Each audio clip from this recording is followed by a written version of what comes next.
the shutdown might be ending. It was on the verge of ending. Why? Because not one, not two, not three, not four, but 8 different Democrats decided, you know what? We're not really committed to this fight. We should try a different tactic.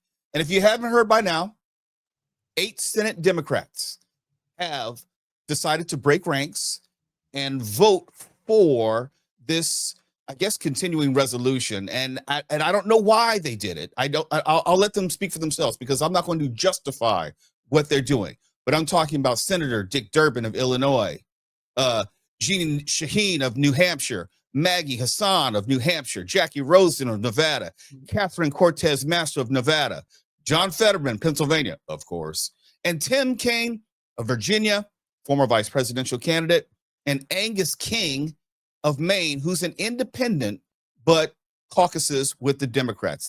That's name by name, line by line of those who broke ranks with the Democratic Party to go along with the Republican bill and start the process to end this shutdown. And I have some semi-rhetorical questions here. What was the point of the pain of the shutdown? The Democrats are walking away and they have nothing to show for the pain that was inflicted upon everyday Americans, federal employees, people who were struggling with their SNAP benefits. What was the point of the pain if you agreed with the original agreement handed down by the House Republicans? I don't understand that. I don't have an answer for that. And I was so disenchanted to get that news, because if you're going to have people suffer, and I believe it was a righteous fight. There are some fights you have to fight, even if it ends up that you lose, because the fight in and of itself is righteous. For me, this was a righteous fight. For Chuck Schumer, this was a second chance at getting his manhood back, that I would say, because he caved the first time around. So I thought, there's no way he's going to cave a second time.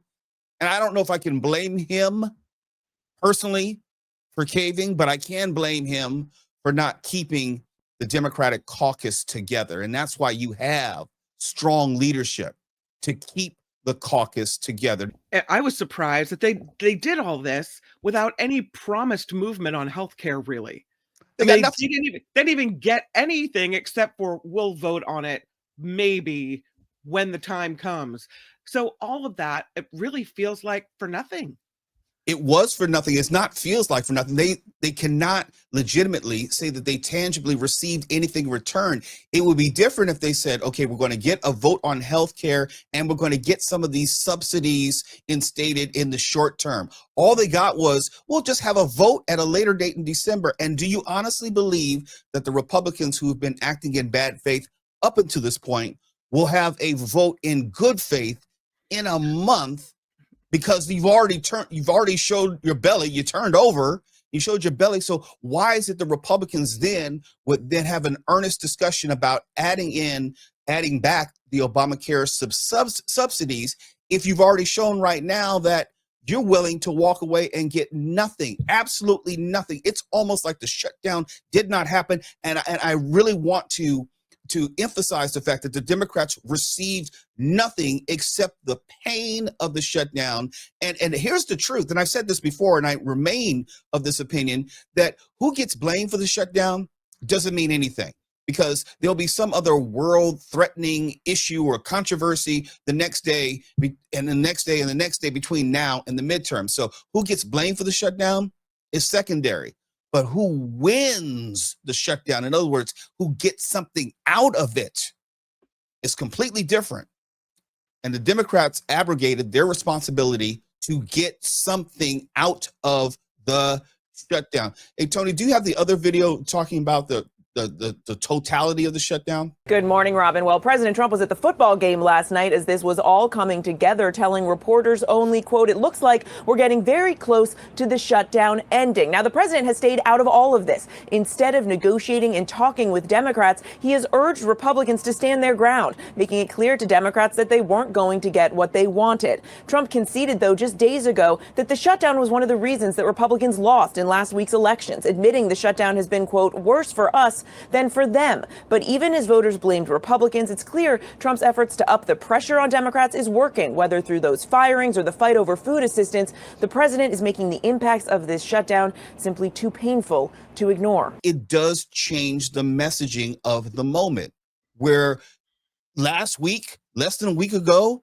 Democrats and those on the left side of the aisle were celebrating the results of those special elections, the result of Prop 50 here in California, in the mayoral race in New York City. We had the governor's race in Virginia.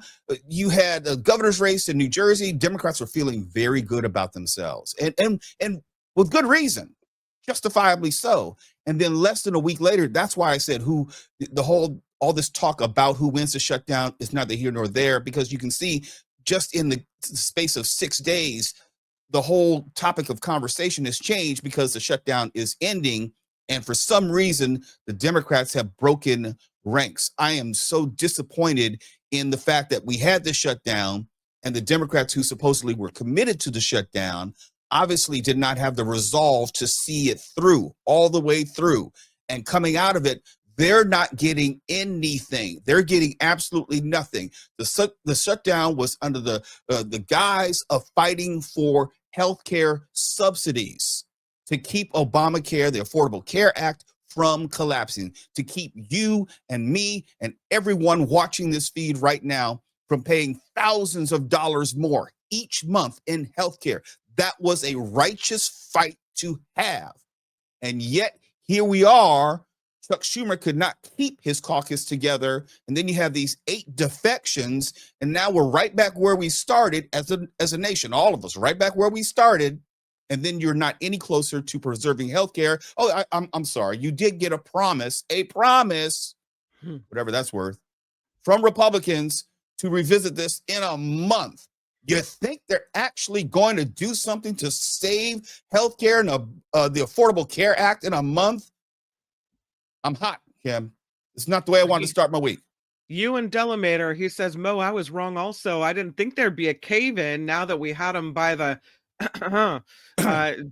demos say, wussed out again. He says, oh, there you go. Mm-hmm. It hurts me because I know people were hurting.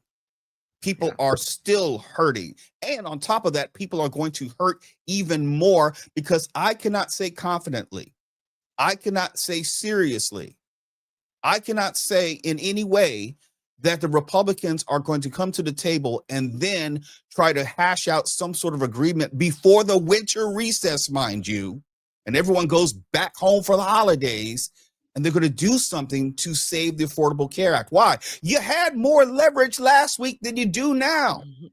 You had leverage. You had Republicans on the run. They were concerned about the prospect of the midterms and what this shutdown could mean. The president himself was saying, because of the shutdown, the Democrats won those elections. Whether that's true or not, that was what was coming out of the mouth of the president. You had actual leverage. The shutdown was working.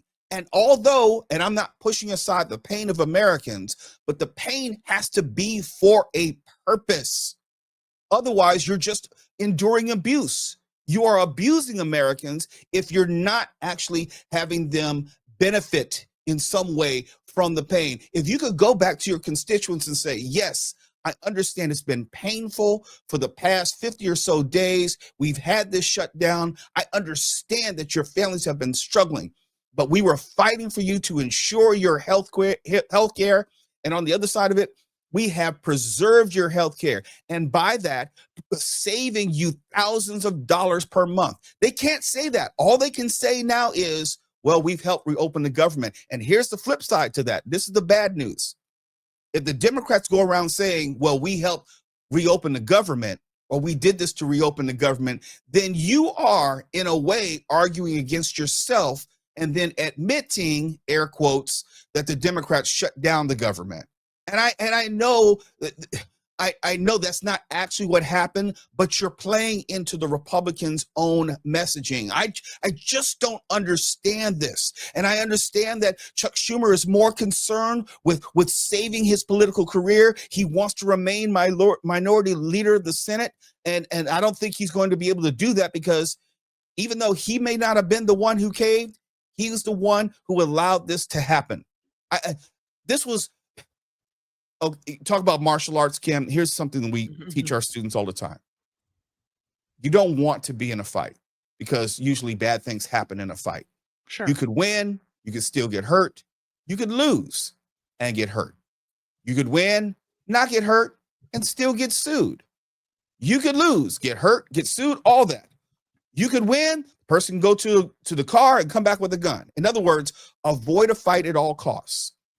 But if you should fight, if you find yourself in a situation where you must defend yourself, defend a family member, commit. Do all you can to win the fight. Worry about the other stuff on the other side. But in the midst of a fight, you have to do what you can to win the fight. You can't agree to the fight and say, you know what? On second thought, I think I'm going to step out of this. No. You've already endured the weight and burden. Big mistake. Of the ass kicking. Go ahead.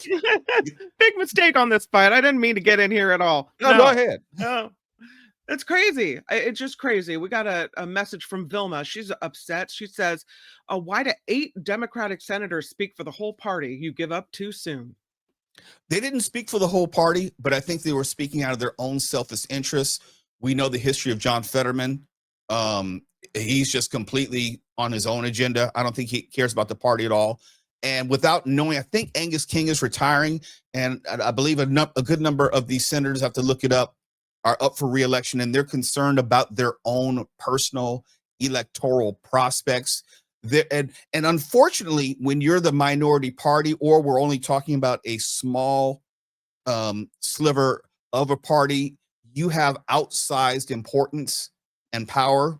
I think of this time, maybe 2 years ago, with Joe Manchin and how he was trying to play both sides of the aisle and play both parties against the other, and he wants to be kingmaker. We're seeing this to a certain extent in these senators here, where they had power to get something out of this, or at least preserve. And I don't know what he was hearing. They were hearing from their constituents. I get that. They're still responsible to the constituents, but part of the reason why you may be an independent like Angus King, you should not be beholden to certain things. You know, if you're going to caucus with the Democrats, you're basically saying, I'm throwing my hat in with the Democrats and also the Democratic platform. You can't have it both ways.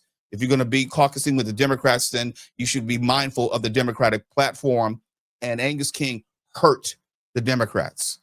And it's going to be I don't know what you can do about some of these members. It's not like you can, I don't know what type of leverage you can have. Maybe you can strip some of their seats from some of the committees, but they hurt the Democratic Party today. They absolutely did. And I don't want to sugarcoat this, because some of you have been telling me, Mo, don't sugarcoat it. Well, this is one of those times. I am not going to sugarcoat it. The Dems did not get their ass kicked. They kicked their own asses. Hi, it's Mark, and I thought that was great. Hit the notification bell. You'll know whenever there's a new video being dropped, and please subscribe to our channel to help us save the universe.